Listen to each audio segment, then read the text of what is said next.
పరమగీతముల గ్రంథము page 563 page 1వ అధ్యాయం. పరమగీతముల గ్రంథం. బైబిల్ ఇంకా తీయట్లేదు, త్వరగా తీయాలి. బైబిళ్ళు తీసేవాళ్ళు, చదువు వచ్చినటువంటి వాళ్ళు బైబిళ్ళు తొందరగా తీసుకోవాలి. చదివేటప్పుడు అందరు కలిసి చదవాలి. 1వ అధ్యాయం 9వ వచనాన్ని మనందరం కలిసి చదువుకుంటాం. 1వ అధ్యాయము 9వ వచనాన్ని మనందరము కలిసి చదువుకుంటాం. నా ప్రియురాలా, ఫరో యొక్క రథాశ్వములతో నిన్ను పోల్చెదను. మళ్ళీ, నా ప్రియురాలా, ఫరో యొక్క రథాశ్వములతో నిన్ను పోల్చెదను. ప్రార్థన చేసుకుందాం.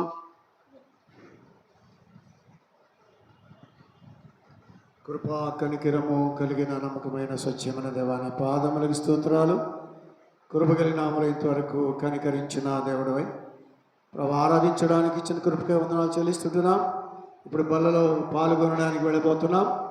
ఈ వాక్య లేఖన భాగంలో ద్వారా సరిచేసిన దేవుడివై, క్రమపరిచిన దేవుడివై, ప్రభా సరిదిద్దుకున్న వారమై, ప్రభా బల్లలో చేయి ఉంచడానికి కావలసిన పరిపూర్ణమైనటువంటి మంచి మనస్సాక్షిని అనుగ్రహించమని ఈ సన్నిధిలో సాగిలు పడుతూ మా రక్షణకర్త మా విమోచకుడైన యేసయ్య శ్రేష్టమైన నామములో స్తుతించి ప్రార్థించి వేడుకుంటున్నాను పరమ తండ్రి, ఆమేన్.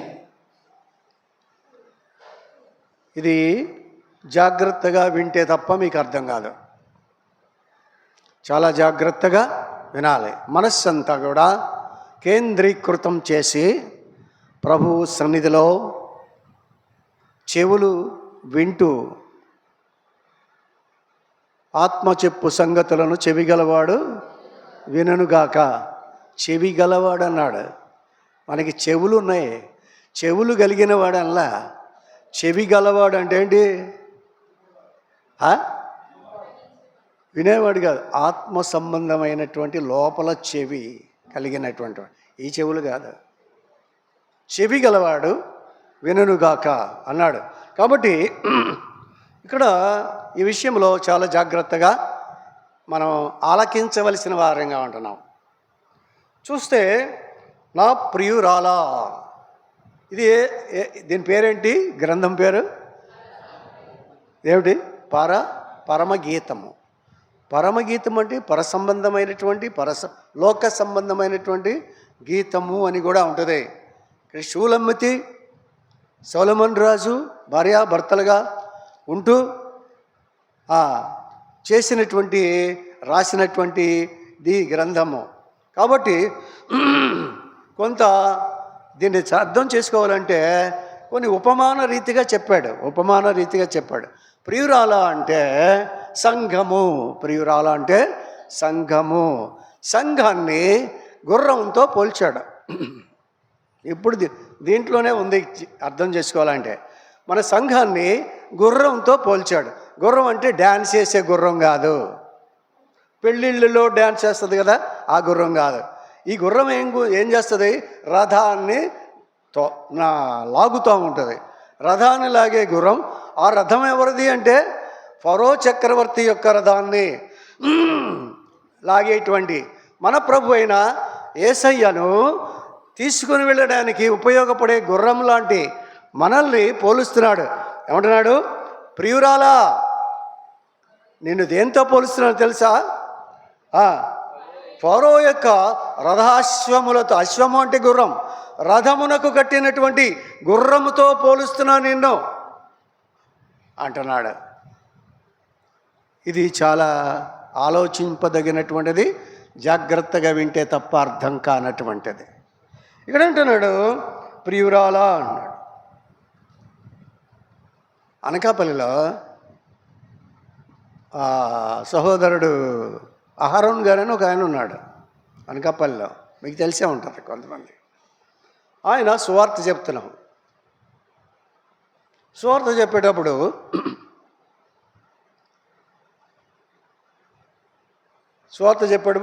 చూసి అందరికీ చెల్లేటట్టు ప్రియులారా అంటాం. ఈయన అన్నాడు ప్రియురాలా అన్నాడు. అక్కడ ఒక తెల్లకు ఒక ఆవిడ అటు నడుచుకుంటూ వెళ్తుంది. ఆవిడ ఆగింది. ఏంటి ఇలా వెళుతున్నాడని. అప్పుడు వెంటనే ప్రియురాలా అనుకుండా ప్రియులారా అన్నాడు. ఓహో, ఇదేదో స్పృహ తట్టుకుందని వెళ్ళిపోయింది ఆవిడ. ప్రియులకు ప్రియురాలకి సంబంధ బాంధవ్యం ఉంది. మనమంతా ప్రియులము. ప్రియులంటే ఏంటి అర్థం? ప్రియురాలన్న ప్రియులు అన్న అర్థం ఏంటి? దేవుని చేత ప్రేమించబడినటువంటి వారుగా, ఆ ప్రేమ కలువరి శిలువ రక్తధారలను కుమ్మరించినటువంటిదిగా, ప్రేమామృతధారలు చిందినామ యేసుకు సమమేవ. ఏం ధారలు అవి? ప్రేమ అమృతధారలు. అమృతం అంటే ఏంటి? అమృతం అంటే ఏంటి? ఏడా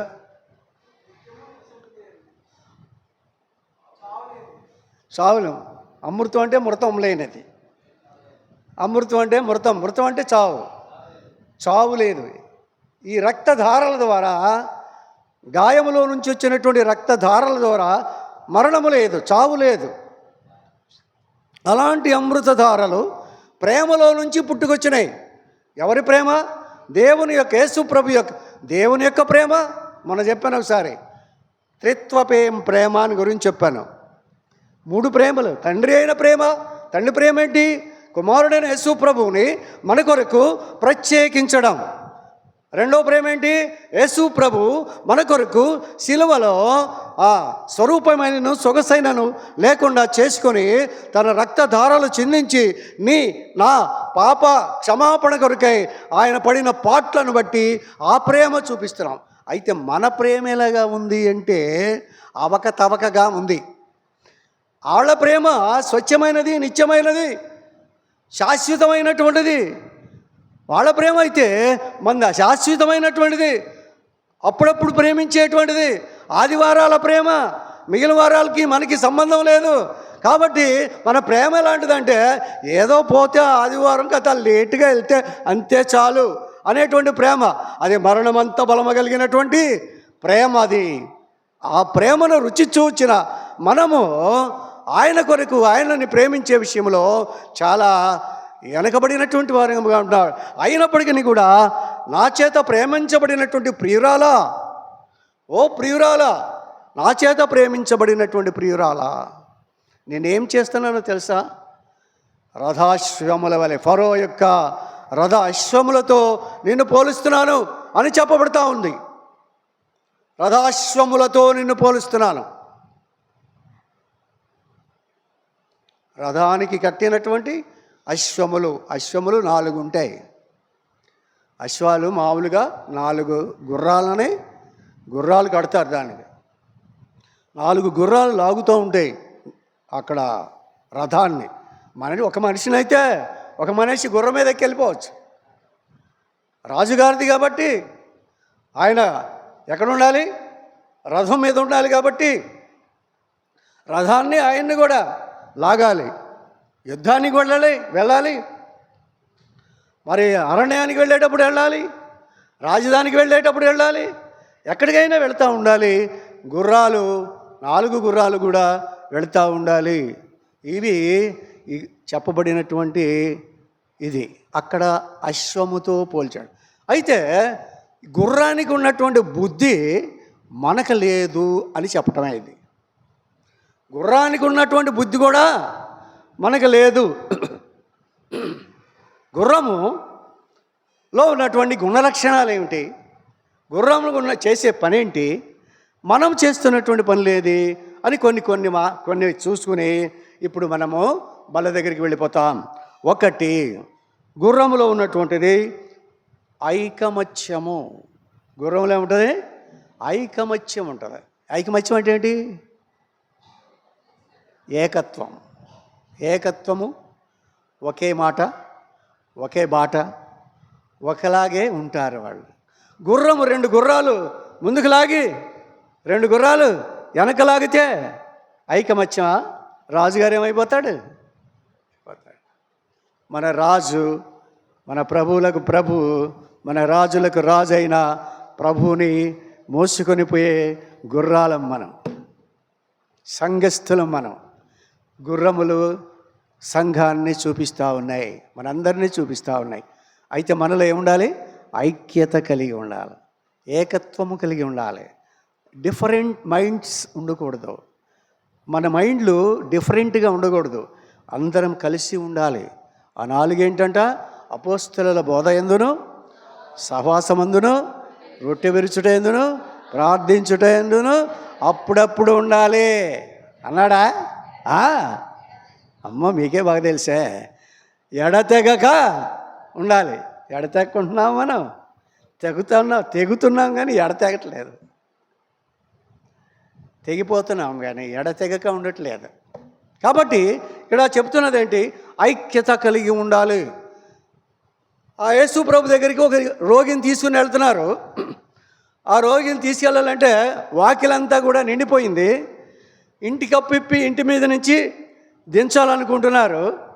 నలుగురు మంచాన్ని కట్టారు, తాళ్ళు కట్టి నలుగురు కిందకి మంచాన్ని దించుతున్నాడు. మంచం మీద రోగి ఉన్నాడు. కప్పు ఇప్పదీశారు. కప్పు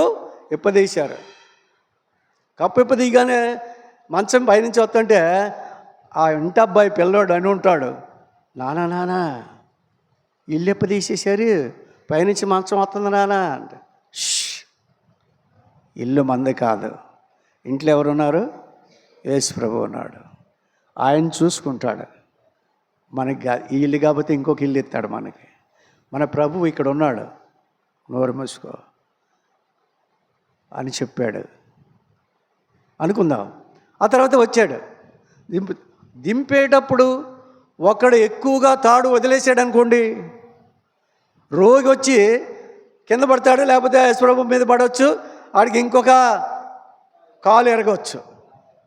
వీడు మేలు చేస్తున్నాడో కీడు చేస్తున్నాడో తెలియదు. కాబట్టి వీళ్ళు నలుగురు సమానంగా తాడు పట్టుకొని దించాలి. పెట్టి దించారు. మొన్న అక్కడ చనిపోయిన శవాన్ని పెట్టిన అక్కడ దించారు. అక్కడ కొత్తపల్లిలో దించారు. అక్కడక్కడే పట్టుకున్నాడు. వాళ్ళు ప్రాక్టీస్ లేదు దించడం. అది దించుతుంటే అటు ఇటు తీసేసి కింద పడేసేవాళ్ళే. జాగ్రత్తగా దించి నలుగురు కూడా చాలా జాగ్రత్తగా పట్టుకుంటే తప్ప అది ఎక్కడ గోతిలో సరిగా పడదు. నలుగురు చేయవలసినటువంటి పనిలో ఐక్యత, ఏకత్వం లేకపోతే పాడైపోద్ది, పని పాడైపోద్ది. కాబట్టి ఈ యొక్క 4 గుర్రాలు ఈ యొక్క రథాన్ని లాగే విషయంలో ఐక్యత, ఏకత్వము కలిగినటువంటివిగా మనం అక్కడ చూస్తూ ఉంటున్నాం. కాబట్టి మనకు బాగా తెలిసినటువంటి వాక్యం 133వ కీర్తన 133వ కీర్తన తీయండి. సహోదరులు ఐక్యత కలిగి నివసించుట. ఆగమ్మ. సహోదరులు ఐక్యత కలిగి నివసించుట ఎంత మేలు, ఎంత మనోహరము. అది ఇక్కడ గుర్రాలని చెప్పి సహోదరులు అంటాడేంటి? గుర్రము దేనికి సంబంధించింది? మనకే. సహోదరులు ఐక్యత కలిగి ఉండుట ఎంత మేలు, ఎంత మనోహరము. ఎంత అందంగా ఉంటుంది, ఎంత మేలుగా ఉంటుంది ఐక్యత ఉంటే. ఐక్యత ఉండాలి. భిన్నాభిప్రాయాలు, భేదాభిప్రాయాలు, ఒకరి మధ్య ఒకరు మంట, ఇవన్నీ మనకి ఉండకూడదు. ఐక్యత కలిగి ఉండాలి. ఇప్పుడు తాడాట ఉంటుంది కదా, 10 మంది ఇటు పట్టుకుంటారు, 10 మంది అటు పట్టుకుంటారు. మధ్యలో ఒకటి ఉంటాడు, విజిలేస్తాడు, లాగటం మొదలెడతారు. ఈ 10 మందిలో 5 మంది లాగటం మానేస్తే ఓడిపోతారా, గెలుస్తారా? అందరూ పట్టుబట్టి కాళ్ళు బిగబట్టి లాగి గెలవాలని ప్రయత్నం చేస్తారు వీళ్ళు కూడా. కానీ ఈ ఐక్యత లేకపోతే, ఎవరికైతే ఐక్యత లేకపోద్దో వాడు ఓడిపోతాడు. మనము కూడా ఈ పరుగు పందెంలో ఐక్యత లేకపోతే, ఏకత్వం లేకపోతే, కలిసి రాకపోతే, ఒక మాట మీద లేకపోతే, ఒక బాటలో నడవకపోతే, ఒక సిలువు మార్గంలో నడవలేకపోతే ఓడిపోతావు. చివరికి వెళ్ళలేము, చివరి వరకు కూడా వెళ్ళలేము. చదువు ఇంకా. అది తల మీద పోయి అది తల మీద పోయబడి అహరోను గడ్డము అహరోను గడ్డము మీదుగా కారి అతని అంగీల అంచు అతని అంగీల అంచుల వరకు దిగజారిన పరిమళ తైలం వలె ఉండును. అది అహరోను యొక్క తల మీద పోయబడినటువంటి అత్తరు వాసన అనుకోండి. పరిమళ తైలం అంటే అత్తరుని ముఖం మీదుగా కారి ఇలాగ కారి ఆ అంగీ చివరి వరకు చివరి దాకా వెళ్ళిపోయినటువంటి పరిమళ తైలంలాగా ఉంటుందంటదా ఐక్యత అంటే. అలా ఉండాలంట.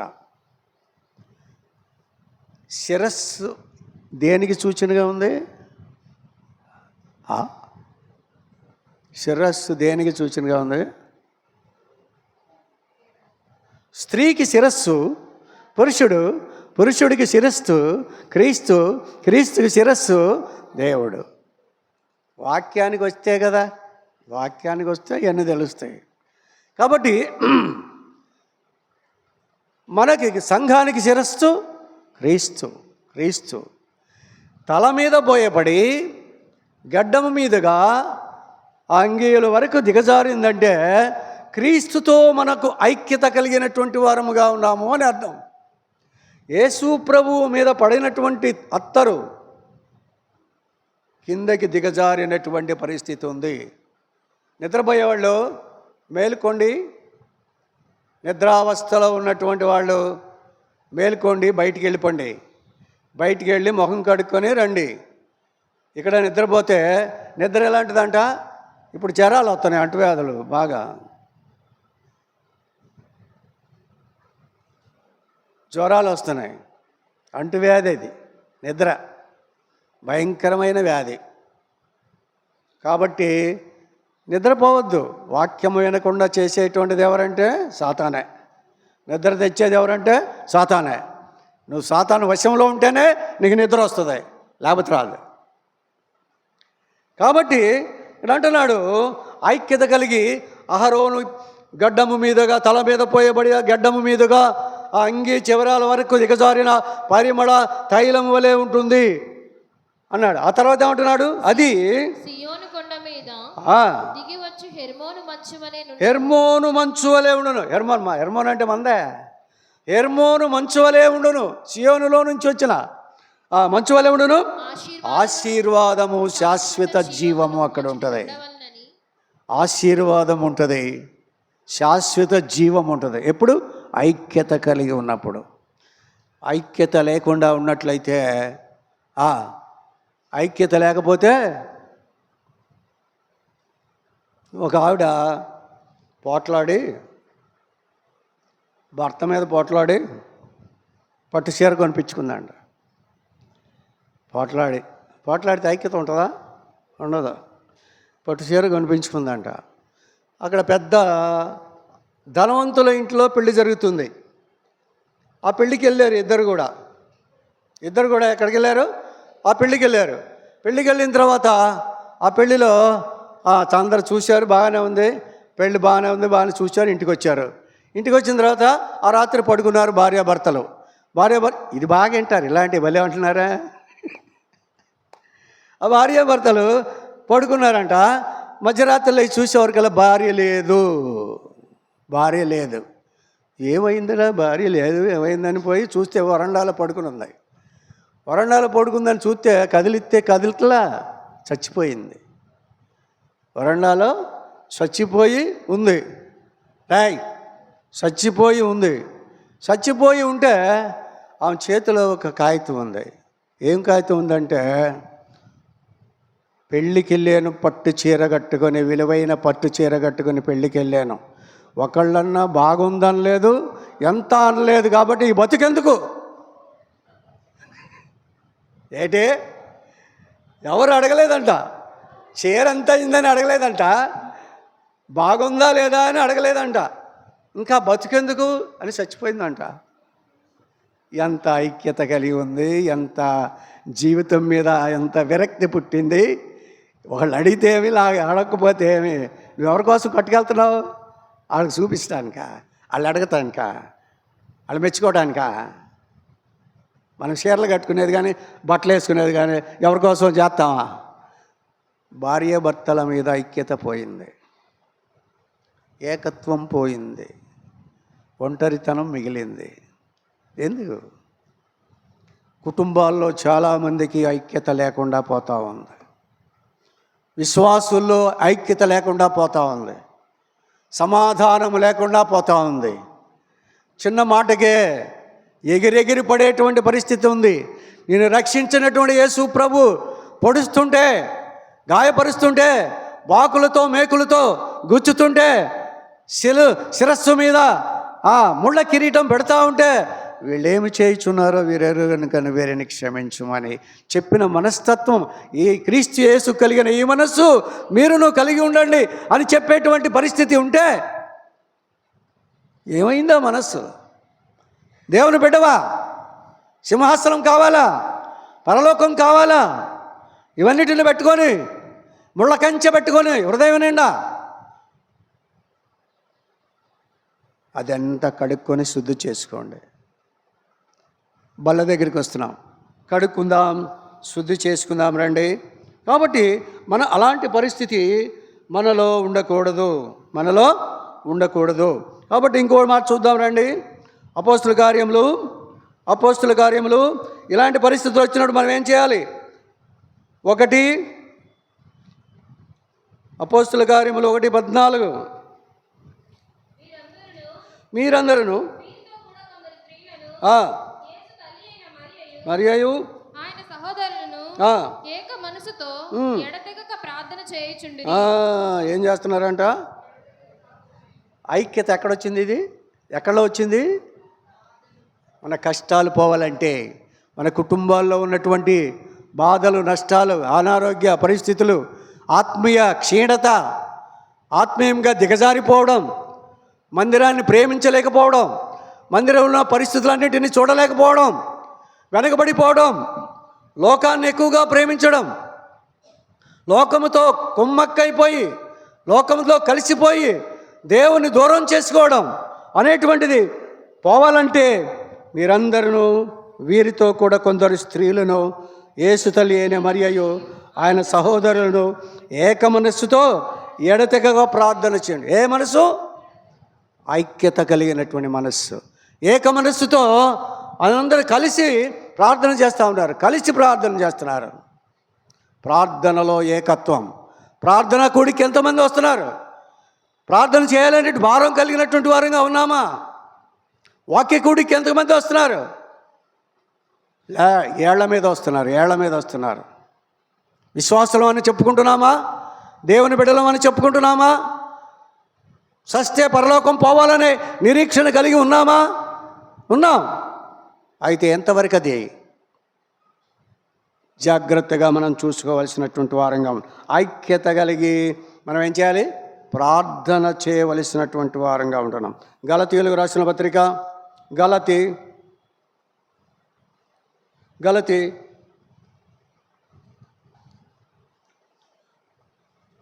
3:28. ఇందులో యూదుడని గ్రీసు దేశస్థుడని లేదు, దాసుడని స్వతంత్రుడని లేదు, పురుషుడని స్త్రీ అని లేదు. యేసుక్రీస్తునందు మీరందరూ ఏకముగా ఉన్నారు. ఎలా ఉన్నారు? ఏకముగా ఉన్నారు. స్త్రీ అని పురుషుడని లేదు, యూదుడని గ్రీసు దేశస్థుడని లేదు. మీరందరూ క్రీస్తు యేసులో ఏకముగా ఉన్నారు. అందరూ ఒకటే. మీ కులాలు వేరు, మీ మతాలు వేరు, మీ ఆచారాలు వేరు, ఏమైనా కానీ అవన్నీ కూడా ఇక్కడ ఉండిపోయేవే.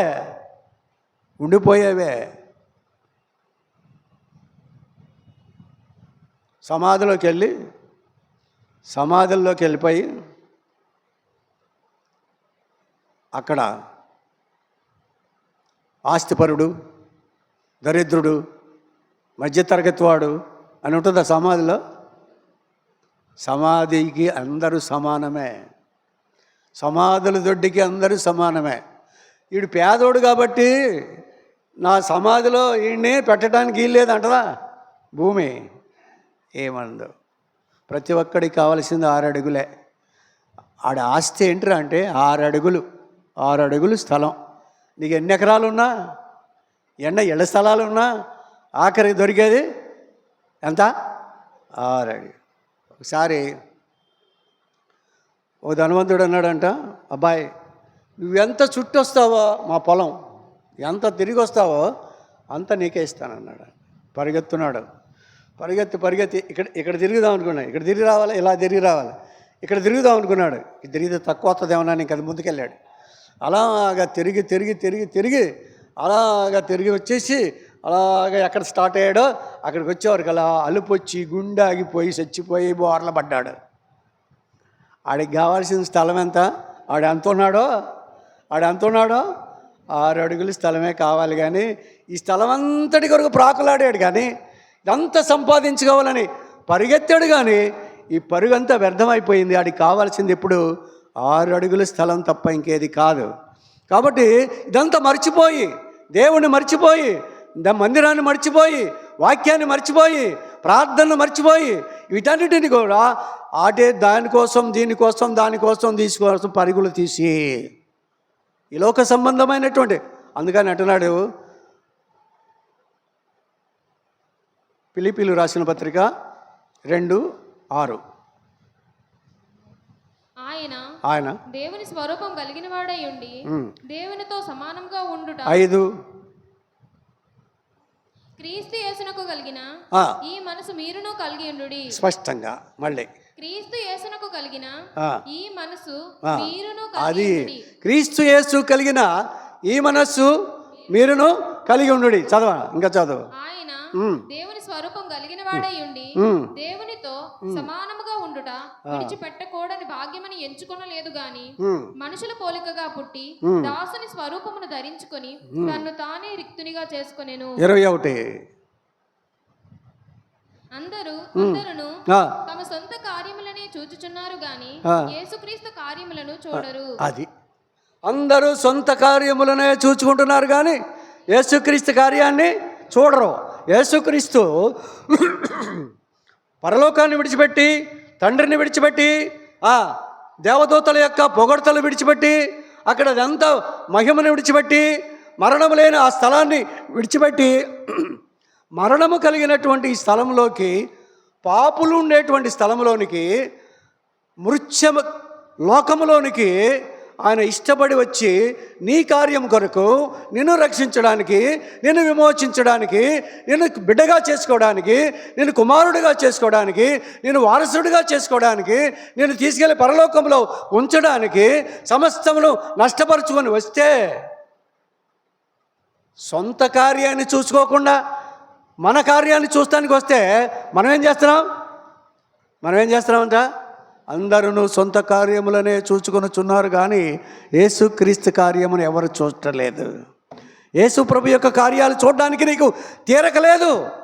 పని పెట్టుకున్నావు, ఎన్నో పనులు ఉన్నాయి నీకు. చస్తే ఈ పనులన్నీ ఏమైపోతాయి.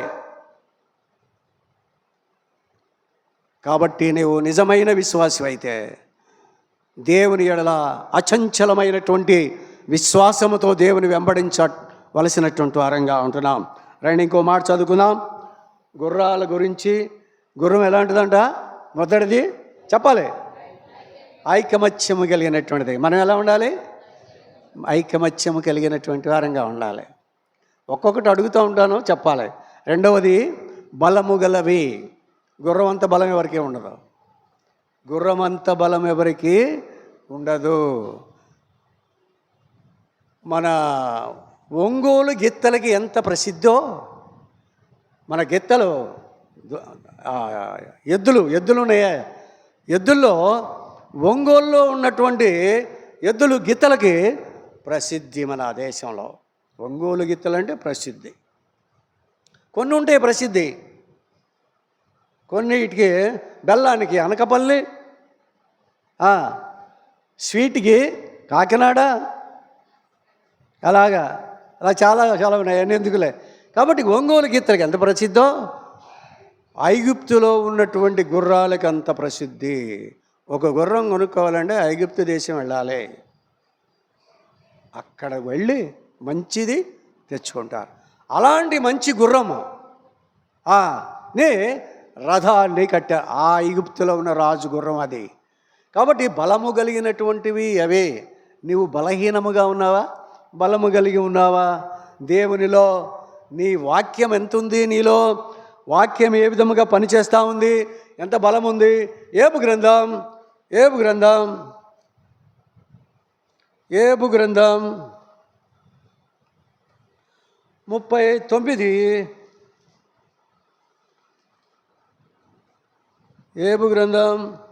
39:19, గుర్రమునకు 18 నుంచి చదువు. అది లేచినప్పుడు గుర్రమును దాని రౌతును తిరస్కరించును. గుర్రమునకు నీవు బలమిచ్చితివా? గుర్రానికి బలం నువ్వు ఇచ్చావా? ఎవడిచ్చారు? దేవుడే ఇచ్చాడు. అంత బలం గుర్రానికి బలం ఎక్కువ అన్ని జంతువుల కంటే. గుర్రమునకు బలము నువ్వు ఇచ్చితివా? జూలు వెంట్రుకలతో దాని మెడలు కప్పితివా? మిడతవలే అది గంతులు వేయనట్లు చేయుదువా? దాని నాసికారంధ్ర ధ్వని భీకరము. చూచారా? అంటే అర్థమేం చెప్పు. నాసికారంధ్ర ధ్వని భీకరము. సకిలిస్తుంది కదా, అది సకిలించిందంటే ఎదుటి ఉన్నటువంటి గుర్రాలు పారిపోతాయి, మనుషులు పారిపోతారు.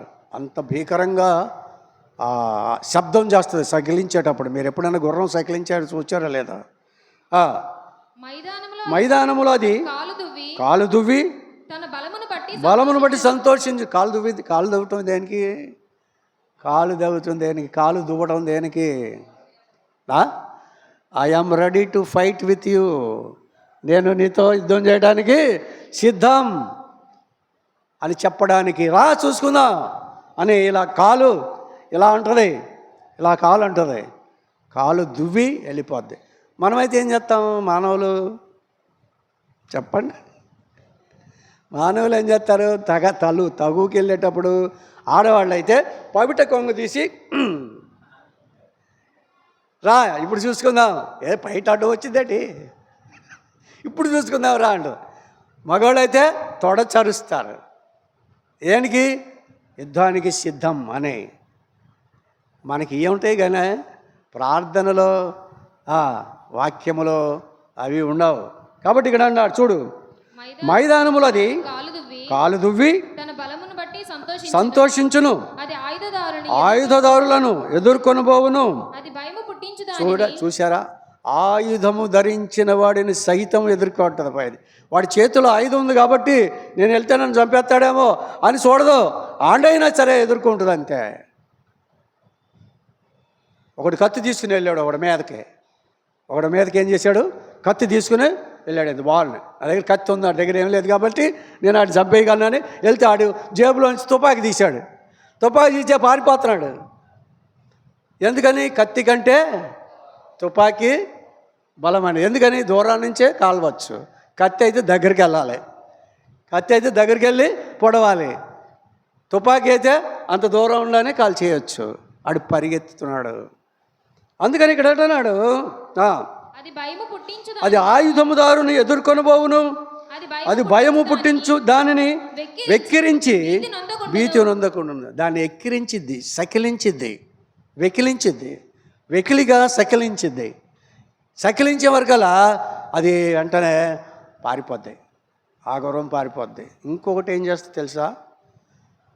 గుర్రం మీద ఉన్నటువంటి వాళ్ళు యుద్ధం చేసుకుంటే ఆడు కత్తి ఇసురు వేస్తే గుర్రం ఏం చేస్తుందంటే పక్కకి వెళ్ళటానికి లేదు కదా, ఆ పక్కకెళ్ళి తన మీద ఉన్నటువంటి ఆ యజమానిని రక్షిస్తుంది. పక్కకి వెళ్ళిపోద్ది. ఆ కత్తి ఏమిటి వెళ్ళిపోద్ది, ఆ ఈట వెళ్ళిపోద్ది. ఆ గుర్రం పక్కకి తీసుకెళ్తుంది. అలాగ రక్షిస్తూ ఉంటుంది. తన యజమానిని కాపాడేటువంటి గుర్రంగా ఉంటుంది. మన ప్రభువుని మనం ఎంతగానో హెచ్చించేటువంటి వారముగా, మహింపరిచేటువంటి వారిగా మనం ఉండాలి. ఆ విధంగా ఉంటే తప్ప మన మంచి గుర్రాలంలాగా ఉండలేము. కానీ అది రండి ఇంకో మాట చూసుకుందాం. 2 తిమోతి 2:1 నా కుమారుడా, మనకు బలం ఎలా వస్తుంది? గుర్రానికి బలం వస్తే గుగ్గిళ్ళు తింటుతాయి. గుర్రం బలం కావాలంటే గుగ్గిళ్ళు తింటుంది. మనకు బలం ఎలా వస్తుంది? ఎలా వస్తుంది? క్రీస్తు యేసునందున్న కృపచేత బలవంతుడవు కమ్ము.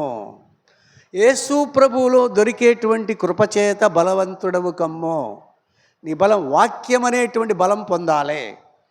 వాక్యం అనేటువంటి బలం పొందాలి. వాక్యం అనేటువంటి బలం పొందాలి.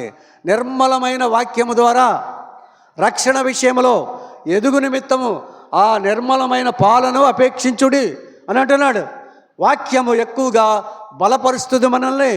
పడిపోకుండా, చెడిపోకుండా, జారిపోకుండా, ఆగిపోకుండా, విశ్వాస భ్రష్టత్వంలోనికి దిగజారిపోకుండా మనల్ని కాపాడగలిగినటువంటిది ఏమిటంటే వాక్యమే. వాక్యమే వాక్యమే ఆ వాక్యం నీలో ఎంత ఉంది? ఆ వాక్యం నీలో ఎంత ఉంది? ఒకవేళ ఉన్న లాక్కి వెళ్ళిపోతాడు. శత్రువు ఎత్తుకొని పోతాడు. శత్రువు ఎత్తుకొని పోడు. విత్తిన వాక్యమున శత్రువు ఎత్తుకొని పోతాడు. కాబట్టి జాగ్రత్తగా వాక్యానికి రావాలి. వాక్య ధ్యానం చేసేటప్పుడు, బైబిల్ స్టడీ చేసేటప్పుడు, బైబిల్ అంతటిని కూడా స్టడీ చేసేటప్పుడు నేను కూడా అక్కడ ఉండాలి అనేటువంటి ఆశ, ఆసక్తి, జిజ్ఞాస కలిగినటువంటి వాడుగా మనం ఉండాలి. లేకపోతే బలము చాలదు, బలహీనులమవుతాం, పడిపోవటానికి ఆస్కారం ఉంటుంది. యేసు ప్రభు అంతటి వాడిని పడగొట్టాలని చూచినటువంటి శత్రువు, అయ్యా 40 దినాలు అన్నం పానం ఏమీ లేదు కదా, ఇదిగో ఈ రాళ్ళని రొట్టెలుగా చేసుకుని భుజించంటే ప్రభు అన్నాడు, మనుష్యుడు రొట్టె వలన కాదు కానీ దేవుని నోట నుండి వచ్చే ప్రతి మాట వలన జీవిస్తాడు అని చెప్తున్నాడు. 3 పూట్ల రొట్టె లాంటి అన్నాన్ని తింటున్నాం కానీ ఒక పూటైనా వాక్యాన్ని తింటున్నామా లేదా అని ఒకసారి చూసుకోవాలి. 3 పూట్ల ఈ శరీరాన్ని పోషిస్తున్నాం కానీ ఆత్మను పోషించడానికి వాక్యాన్ని ఎన్నిసార్లు తింటున్నావు? ఎంత వాక్యం ఉందో నీ దగ్గర? ఒక ప్రశ్న వేస్తే కళ్ళెళ్ళు పెడుతున్నావు. వాక్యం చెప్పాలి. ఒక సిస్టర్ ఉండేది ఇక్కడ, ఎవరు చెప్పండి? స్వాతి సిస్టర్. అంటే ఎవరిని హెచ్చించడానికి కాదు, ఇక్కడ ఉన్నా చెప్పటమే. వెంటనే చెప్పేస్తుంది.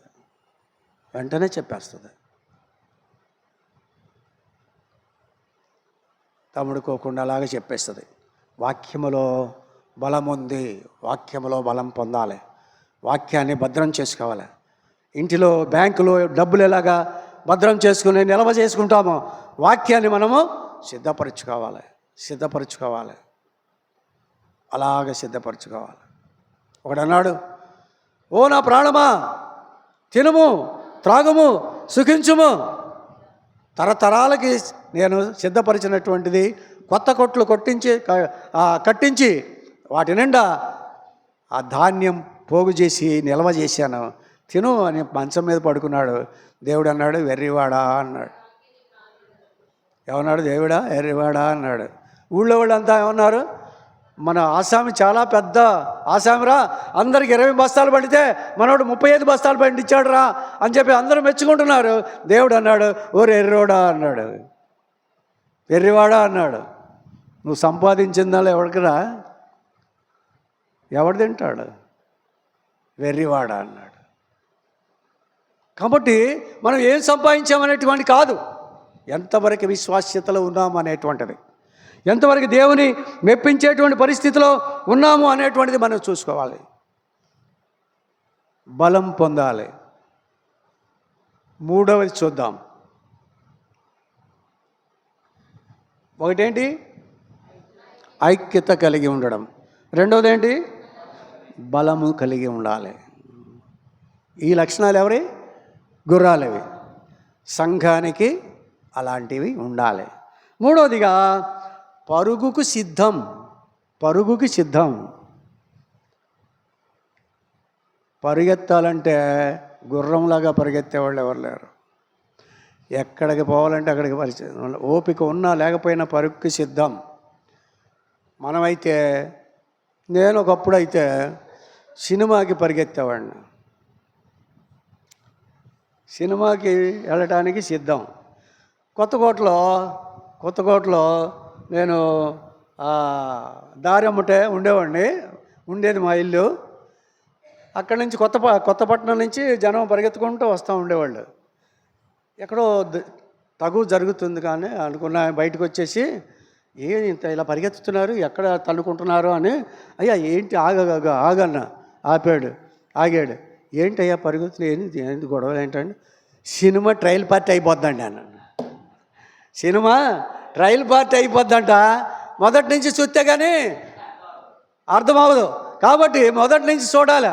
కాంత మిస్ అయిందంటే మనవాళ్ళకి ఆలస్యంగా వస్తారు. మొదటి నుంచి అక్కర్లేదు, మందిరం మొదటి నుంచి అక్కర్లే, ఆలస్యంగా వస్తారు. అది వచ్చి సగం పోయినా పర్వాలేదు, ఎవరేమనరు. ఆఫీస్కి అలాగే వెళ్తామా, రైలు బండి ఎక్కాలంటే అలాగే వెళ్తామా, లేట్గా వెళ్తామా? వెళ్ళాం. వాటికి ఇచ్చిన ఇంపార్టెన్స్ మనకి ఇక్కడ లేదు. ఎందుకని? భయం లేదు, భక్తి లేదు లోపల. అలాగా ఉంటే చాలా ప్రమాదంలో ఉన్నాం. రండి పరుగు సిద్ధం. ఫిలిప్పీ 3:14. ఫిలిప్పీ 3:14. ఫిలిప్పీలో రాసిన పత్రిక. క్రీస్తు యేసునందు దేవుని ఉన్నతమైన పిలుపునకు కలుగు బహుమానము పొందవలెనని ఏనికి పరిగెత్తుచున్నాను. ఎక్కడికి?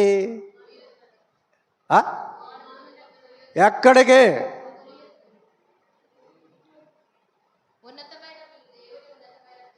ఎక్కడికి? గురి యొద్దకి. గురి యొద్దకంటే ఇప్పుడు చదివింది చక్కగా, ఎక్కడికంటే మాట్లాడదు, ఇంకేదో చెప్పిద్ది. గురి యొద్దకి చెప్పావు.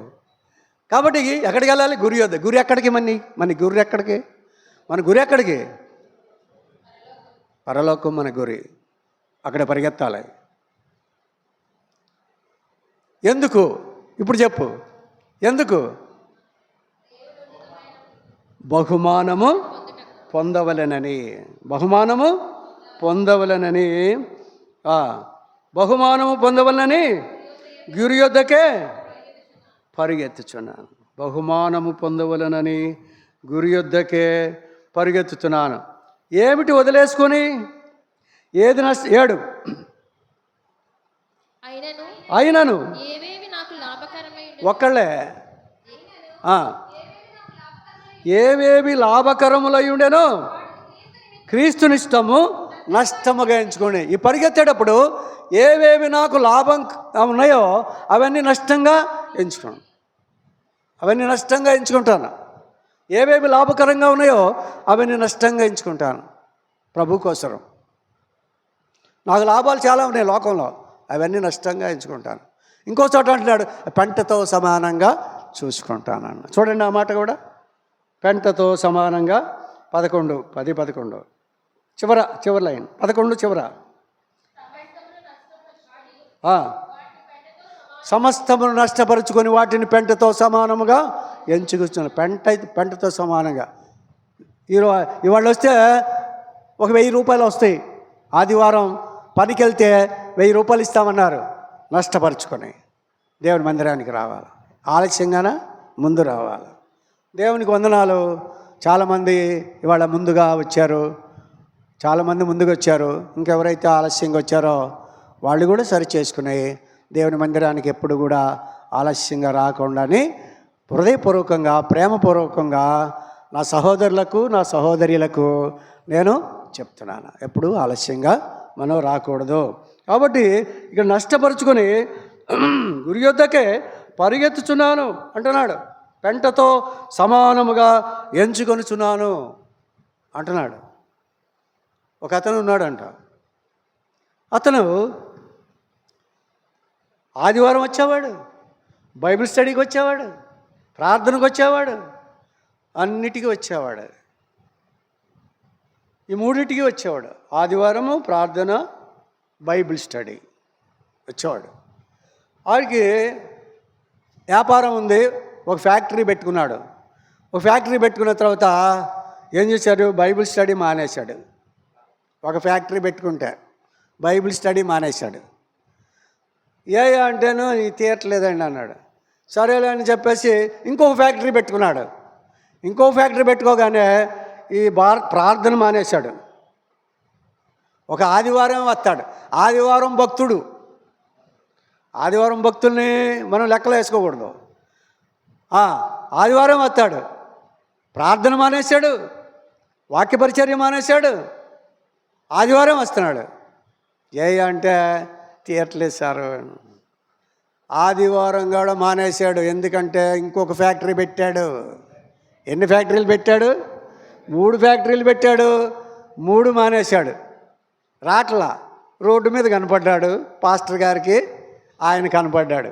ఆయన కనపడితే ప్రైజ్ లార్డ్ అన్నా అన్నాడు. బాబోయ్, ఎంత ఎక్కడి నుంచి వచ్చిందరా, ఎంత ప్రేమ అనుకున్నాడు. రావట్లేదు అసలు, బొత్తిగా మానేసేవి ఏంటంటే 3 ఫ్యాక్టరీలు అన్నా, చాలామందితో ఇదంతా బాధపడతాం, ఇదంతా ఇదన్నా. ప్రార్థన చేయండి అన్నా, నేను వచ్చేటట్టుగా అన్నాడు. అప్పుడు ప్రార్థన చేశాడు. ప్రభువా, నా సహోదరుడు 3 ఫ్యాక్టరీలు పెట్టుకుని మందిరానికి మానేస్తున్నాడు. ఈ 3 ఫ్యాక్టరీలను తీసిపరాయి. ఈ 3 ఫ్యాక్టరీలు లేకపోతే వస్తాడు. ఈ 3 ఫ్యాక్టరీలు తీసేయి ప్రభువా అని ప్రార్థన చేశాడండి. అదేంటి సార్ అన్నాడు. ఇవన్నీ నీతో రావు బాబు, ఈయనొక్కడే వస్తాడు నీతో. ఇదొకటే నిత్యమైనది, సత్యమైనది, శాశ్వతమైనది. ఏది కూడా శాశ్వతం లేదు మనకి ఇక్కడ. దిగంబరంగా వచ్చాం, దిగంబరంగా పోతాం. నువ్వు వేసుకున్న బట్టలు కూడా నీ కావు, నీ చెప్పులు నీ కావు, నీ కళ్ళజోడు నీది కాదు. అలాగా ఇంట్లో ఉన్న నీ వస్తువులన్నీ ఇంకోళ్ళు తీసుకుంటారు, కానీ ఏది నీది కాదు, నీ వెంట రాదు. కాబట్టి ఒకటి శాశ్వతమైనదే, దేవుని సన్నదే. దేవుడే శాశ్వతం, పరలోకమే శాశ్వతం. అక్కడికి వెళితే తప్ప నువ్వు అక్కడ ఉండలేవు అని చెప్పాడంట. కాబట్టి మనము ఎలా ఉన్నామో ఒకసారి చూసుకోవాలి. నాలుగవది 3 ఏంటి? 1 ఐకమత్యం, 2 బలము, 3 పరుగు పందెం. పరుగులో పందెం. పరుగెత్తు దేనికి? గురి యొద్దకే. ఎలాగా? నష్టపరుచుకొని. ఏమిటేమిటి?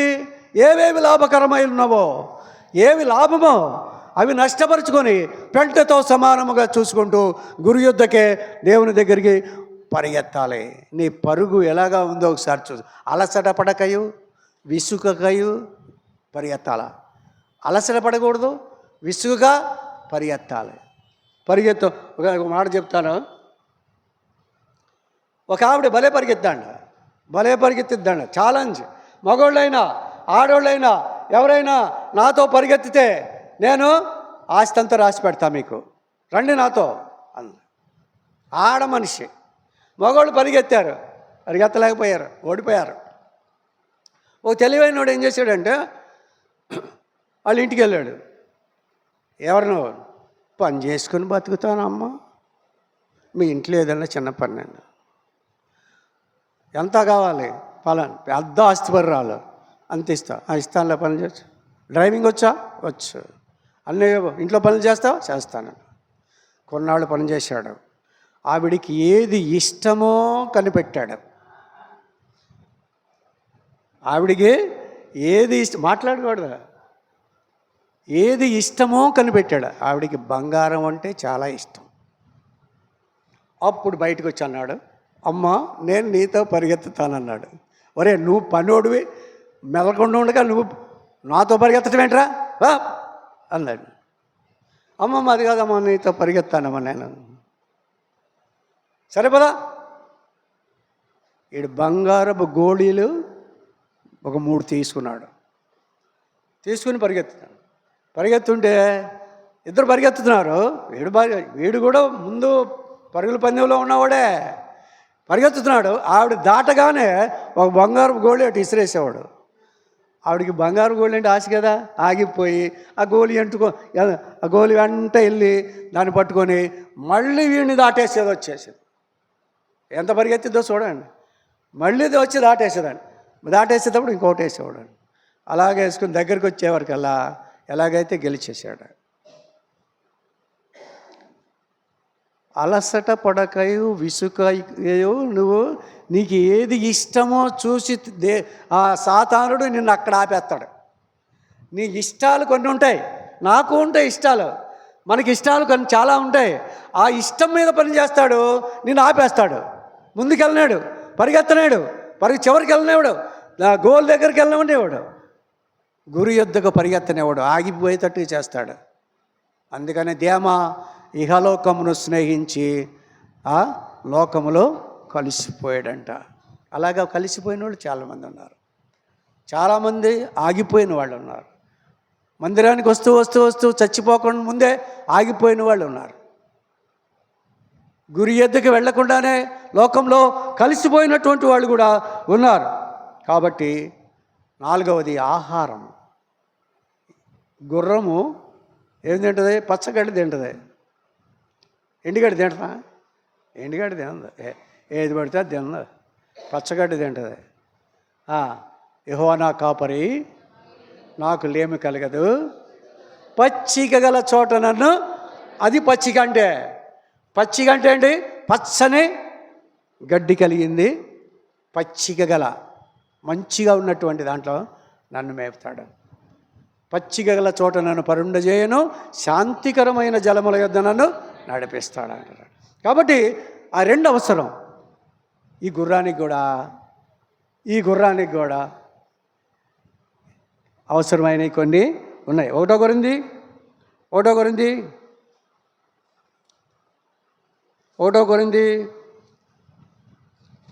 10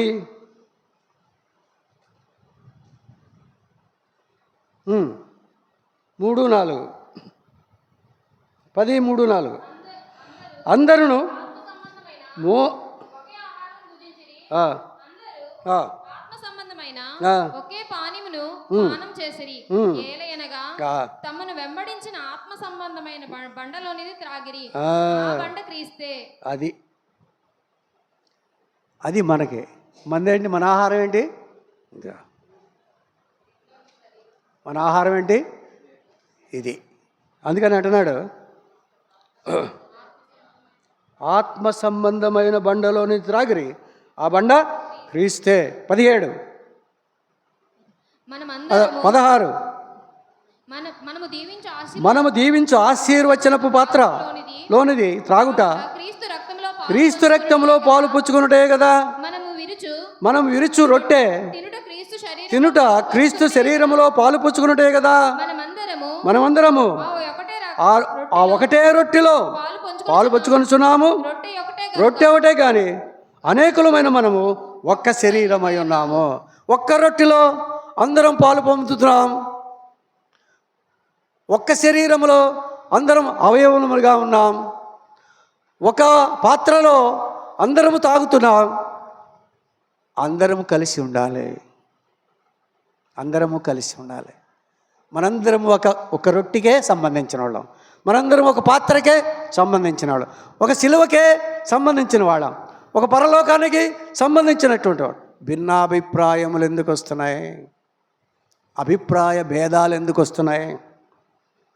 ఎందుకు మనం అలాగా ఉండిపోతున్నాం అనేటువంటిది ఒకసారి చూసుకుంటే మనం ఇంకోటి చూడు, 10:21 మీరు ప్రభు పాత్రలోనిది దయ్యముల పాత్రలోనిది కూడా త్రాగనేరరు. ప్రభు బల్ల మీద ఉన్న దానిలోను దయ్యముల బల్ల మీద ఉన్న దానిలోను కూడా పాలు పొందనేరరు. ప్రభువునకు రోషము పుట్టించదమా, బలవంతులమా. పైకి బయటికి వెళ్ళి బయట ఎలా ఉందో దానిలో పాలు పొందదు. లోపలికి వస్తాం, లోపలికి వచ్చి ప్రభు బలలో పాలు పొందుతాం. అటు వెళ్తాం, ఇటు వెళ్తాం. అది కావాలి, ఇది కావాలి. అబద్ధం. అలాగ అబద్ధం. ప్రభు బల్లలోనే పాలు పొందాలి. దయ్యముల బల్లలో పాలు పొందడానికి వీలు లేదు. అంటే ఏంటి ఇక్కడ ఉన్నప్పుడు ఇక్కడ ఇలాగా, అక్కడ ఉన్నప్పుడు అలాగా ఉండేటువంటిది కూడా మంచిది కాదు అని చెప్పబడతా ఉంది. కాబట్టి మన ఆహారము అదిగా ఉండాలి. కాబట్టి యోహాను సువార్త 6:49. యోహాను సువార్త 6:49.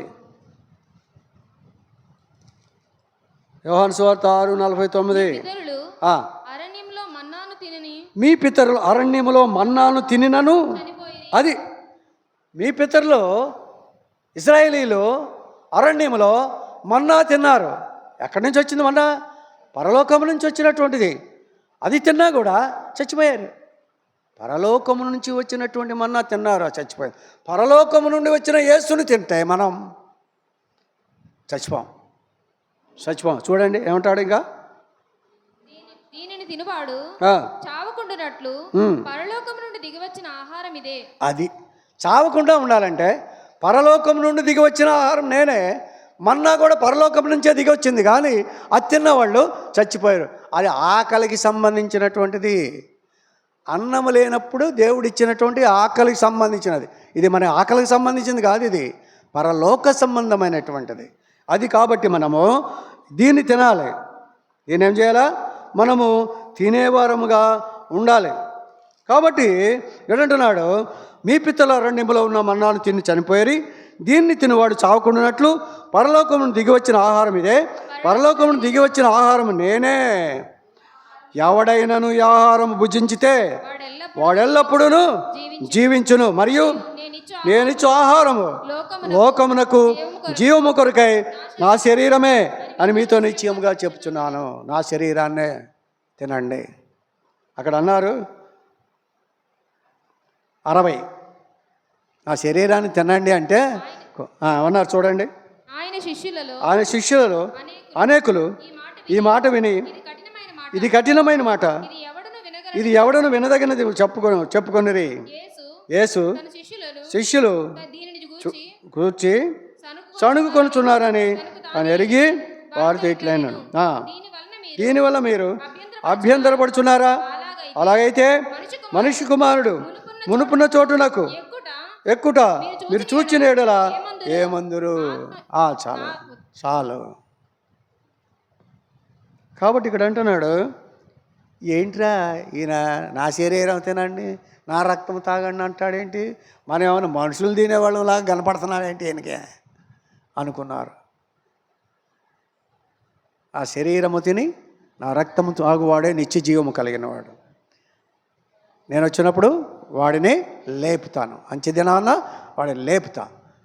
కాబట్టి నన్ను తిని నా రక్తం తాగేవాడే అన్నాడు. కాబట్టి మన ఆహారం ఏంటి? ఆయన శరీరము, ఆయన రక్తము. శరీరం ఎలా వచ్చింది? రొట్టె, గోధుమలు ఉన్నాయి, గోధుమ రొట్టె, గోధుమలు ఉన్నాయి. గోధుమలు ఏం చేశారు? పిండి పట్టించారు, దంచారు, లేకపోతే మిల్లులో వేశారు, పిండి అయ్యింది. పిండి అయితే అయిపోయిందా? దాన్ని ఏం చేశారు? నీళ్ళు వేసి గట్టిగా పిచికారు. పిచికితే అయిపోయిందా? లేదు. దాన్ని తీసుకొచ్చి రోలర్ మీద పెట్టి ఇలాగా సాగదీశారు. అంతే అయిపోయిందా? అవ్వలేదు. దీన్ని తీసుకెళ్ళి అక్కడ పెనం మీద వేశారు, నూనె వేశారు, కాల్చారు.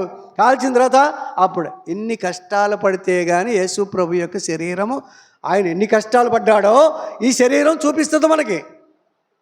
గోధుమలు కాదు, ఎన్ని కష్టాలు పడితే రొట్టె అయింది. అది రొట్టె అయింది. అది గుర్తుపెట్టుకోవాలి. మనం గుర్తుపెట్టుకొని అప్పుడు దాన్ని స్వీకరించాల్సినటువంటి అవసరత మనకి ఉండింది.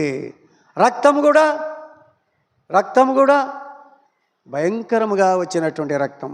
ఆఖరికి ఆ బాకుతో పొడిచినప్పుడు రక్తమంతా కారిపోయి ఇక రక్తం లేదు అని చెప్పడానికి ఒక నీరు కారిందంట. నీరు కారి లేదు, రక్తం అయిపోయింది. ప్రక్కలోని బల్లెము చేయలోతు గాయము రుధిర జలము లేకమై ఒలికె నేలన్ ధారలై ప్రభుని గాయములలో దాగి ఉండగలము క్షేమమై. ప్రభు యొక్క గాయములో దాక్కుని క్షేమంగా ఉండొచ్చు అంట. ఎప్పుడు? సైతానుడు వెంటబడినప్పుడు. ప్రభువు గాయములలో దాగి ఉండగలము క్షేమమై, రక్షణొసగు దుర్గమై, వైరికెంతో దూరం. వైరి అంటే సైతానుడికి ఎంతో దూరంగా, రక్తం దగ్గరికి రాడు, గాయం దగ్గర రాడు. అందుకని గాయంలో దాక్కోవాలి. ఆ గాయము చేయబడినటువంటి గాయము లో నుంచి వచ్చినట్టు రక్తము, ఈ రసం చాలామంది పైకి పోసుకుంటారు, చాలామంది ఎత్తిపోసుకుంటారు. నీ పెదవులకు తగిలను కనుక నీవు పెదవులు పరిశుద్ధమైనవి. రక్తము పెదవులకు తగిలితే పరిశుద్ధమవుతుంది. నువ్వు పెదవులకు తగలకుండా అలా రాసుకుని వాళ్ళు తాగారు వీళ్ళు తాగారు అని రాస్తున్నావా? నీకు పరిశుద్ధత లేదు. అలాంటి వ్యత్యాసం, ఏకత్వం లేకుండా వాళ్ళు వీళ్ళు తాగింది నేను పెదాలతో ముట్టుకోవాలా అనేటువంటి తత్వం నీకుంటే నువ్వు సంఘంలో లేవన్నమాట, సంఘము యొక్క ఐక్యతలో లేవన్నమాట. జ్ఞాపకం పెట్టుకోండి. ఇంకో మాట చెప్తాను రండి, టైం అయిపోయింది, మిగిలిపోయింది. బ్రదర్ చెప్పారు కదా ఇందాక, అలాగా 2 మాటలే చెప్తా. 5వది గంతలు కట్టించుకుంటుంది. గుర్రానికి ఎప్పుడు గంతలు కడతారు గుర్రానికి. ఎందుకని?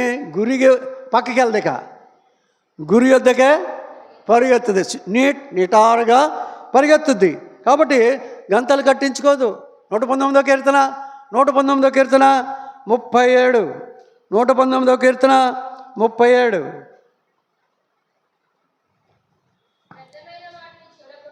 వ్యర్థమైన వాటిని చూడకుండా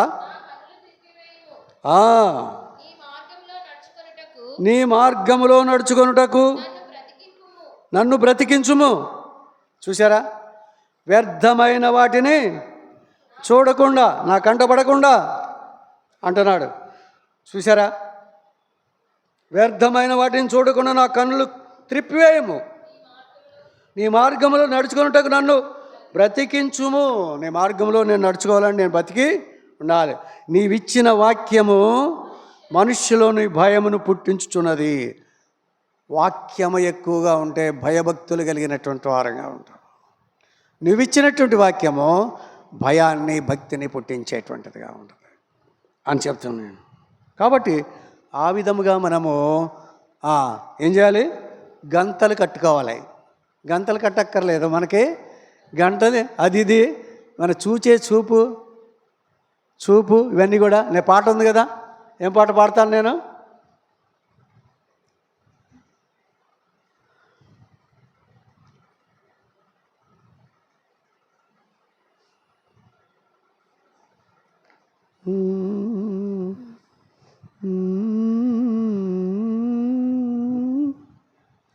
సరే, రాలేదు. మన చూపు, మన వినికిడి, మన ఆలోచన ఇవన్నీ కూడా ఉండాలంటే మనం గంతలు కట్టుకోవాలి. మన చూపు మంచిది కాదు, మన చూపు మంచిది కాదు. ఎందుకంట నరుని చూపుకి ఏమొద్దంట? రాళ్ళు బద్దలైపోతాయంట. రాళ్ళు బద్దలవుతాయంట. నరుని దృష్టి పడితే రాళ్ళు బద్దలు. చాలామంది అంటారు దిష్టి తగిలిందని. ఏమంటారు? దిష్టి తగిలిందంటే అర్థం ఏంటి? దృష్టి తగిలింది. దృష్టి తగిలింది, దిష్టి కాదు, దృష్టి తగిలింది. వాళ్ళు చూశారు నన్ను, నేను బాగుంటాం, వాళ్ళు ఓర్చుకోలేక దిష్టి తగిలింది అని చెప్పి మన వాళ్ళు చాలామంది చాలా చేసుకుంటూ ఉంటారు కదా. అది కంటి చూపుని జాగ్రత్తగా ఉంచుకోవాలి. ఇంకా దాని గురించి నేను ఇంకా చెప్పదలుచుకోలేదు. రండి, ఆఖరిది 6వది గుర్రానికి కళ్ళెం పెడతారు. గుర్రానికి ఏం చేస్తారు? కళ్ళెం పెడతారు, నోటికి కళ్ళెం పెడతారు. ఎప్పుడైనా ఒకటి స్పీడ్కి వెళ్తుంటే దాన్ని వెనక్కి లాగుతారు, వెళ్ళకపోతే వదులుతారు, వదిలితే పరిగెత్తమని అర్థం. కళ్ళెం ఉంటుంది, కంటికి గంతలు ఉంటాయి, నోటికి కళ్ళెం ఉంటుంది. మనం కూడా నోటికి కళ్ళెం పెట్టుకోవాలి. యాకోబు 3:3 చదువు. యాకోబు 3:3 యాకోబు 3:3 యాకోబు పత్రిక 3:3 గుర్రములు మనకు లోబడుటకై మనుష్యులకు లోబడుటకై నోటికి కళ్ళెము పెట్టి ఆ నోటికి కళ్ళెము పెట్టి వాటి శరీరమంతయు తిప్పుదము కదా. ఆ? వాటి శరీరమంతయు త్రిప్పుదము కదా. వాటి శరీరాన్ని వశంలో ఉంచుకుంటారు. నోటికి కళ్ళెం పెడితే శరీరం అంతా స్వాధీనంలో ఉంటుంది. అది దాన్ని చెప్పినట్టు ఉంటుంది. అలాగే మనకు కూడా మన నోటికి కళ్ళెం ఉండాలి. కళ్ళెం అంటే కీర్తన 39:1 చదువు. కీర్తన 39:1 కీర్తన 39:1 నా నాలుకతో పాపము చేయకుండానట్లు నా మార్గములను జాగ్రత్తగా చూచుకొందును. అది నా నాలుకతో పాపము చేయకుండానట్లు నా మార్గమును జాగ్రత్తగా. నాలుక అంటే నోట్లోనే ఉంటుంది కదా, నోటికే కదా కళ్ళెం పెట్టేది. నీ నాలుక పాపం చేయకుండా ఉండాలంటే నాలుకేం పాపం చేద్దా అండి? ఏది పడితే అది మాట్లాడుతుంది. నాలుగు నరం లేని నాలుక విచ్చలవిడిగా మాట్లాడుతుందంట. కాబట్టి ఏమంటారు, నాలుక అదుపులో ఉండకపోతే పాపపు ప్రపంచం అది సర్వలోకానికి చిచ్చు పెట్టిద్దంట. ఒక ఇంటికి కాదు, రెండేళ్ళకి కాదు, సర్వలోకానికి చిచ్చు పెట్టిద్దంట. అలాంటిది నాలుక గురించి ఒకసారి చెప్తా. నాలుగు ఎంత మంచిదో తర్వాత ఒకసారి నాలుగుని గురించి చెప్పుకుందాం. కాబట్టి కళ్ళెము పెట్టుకోవాలి నోటికి. కాబట్టి సామెతలు 13:3 చదువు. సామెతలు 13:3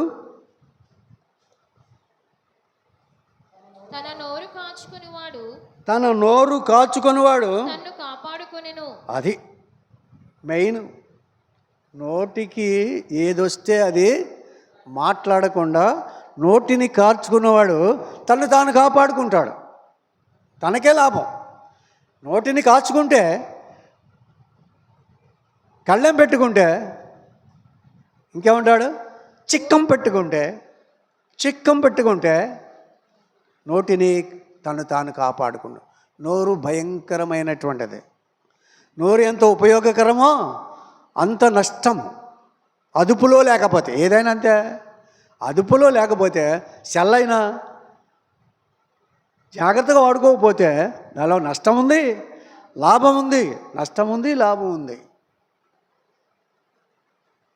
కాబట్టి మనము అన్నాడు మొట్టమొదటి ఏమన్నాడు చదవండి. అది ప్రియురాలా ఫరో రథాశ్వాములతోటి నిన్ను పోల్చుతాను. ప్రియురాలా చదవయ్యా.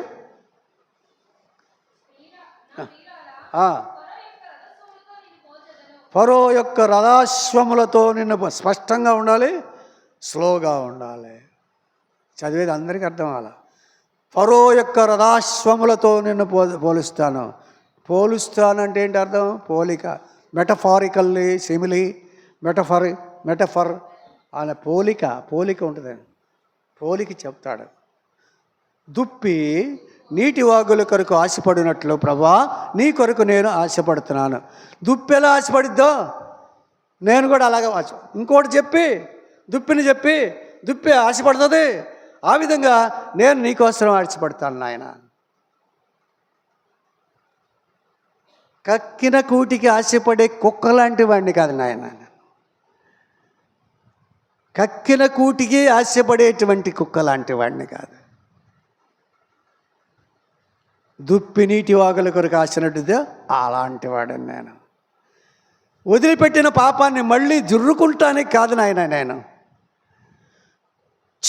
ఈ పాపం మంచిది కాదని వదిలిపెట్టి దానిని మళ్ళీ అవలంబించేదాన్ని. అలాంటి తత్వం నాకు లేదు ప్రభు. అలాగ మనము ఉంటే తప్ప మన పరుగు పందెములో గురి యొద్దకే పరుగెత్తగలను. యాజ్ ఏ హార్స్, గుర్రం వలె. గుర్రం ఎన్ని నేర్పించింది మనకి? ఒక గుర్రం. కాబట్టి యేసు ప్రభు కొలిగినటువంటి రథ అశ్వాలములాగా ముందుకి కొనసాగాలంటే మనము నియమ నిబంధనలకు లోబడి ముందుకు వెళ్ళవలసిన వారంగా ఉంటున్నాం. సరి చేసుకుందాం, కడుక్కుందాం. మన కంటి, మన పంటి, మన నోరు వలన కలిగే ఐక్యత లేని పరిస్థితిని బట్టి, లోపంలో ఇచ్చలవిడిగా ఉండేటువంటి పరిస్థితులన్నిటిని బట్టి ప్రభు దగ్గర పాదాల మీద పడి, సాగిలపడి, సాష్టాంగపడి మనం ప్రార్థన చేసుకొని కడుక్కొని శుద్ధి చేసుకుందాం.